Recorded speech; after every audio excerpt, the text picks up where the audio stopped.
mga ka-apple. So ito po yung isang example ng grafted na apples after po mga 2 weeks. So ito na po yung blooming ng ating apples na grafted.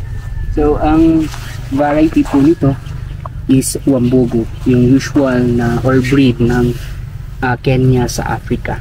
So ganito po siya mamulaklak, napakadami po. And then kapag ka nag-graft po tayo at may tumubo dito sa may baba, sa may rootstock, so tinatanggal po yan. Kaya po nito, yan, may tumubo, so tatanggalin natin kasi nakakapag-compete ito ng nutrients intake ng ating graft na variety.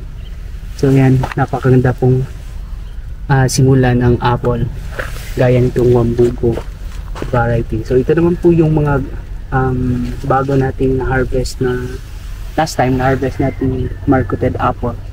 So ito po yung i-graft natin ng iba't ibang varieties po ng apples na available dito sa orchard. So ito po yung Wambugu apple. So kapag ka ganito, usual tinatanggal pa talaga itong mga flowers niya, kaso gusto nating makita na mamunga na po talaga ito.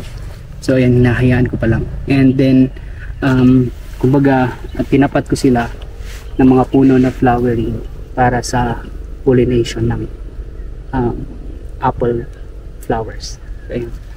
So hopefully makabuo ito ng bunga.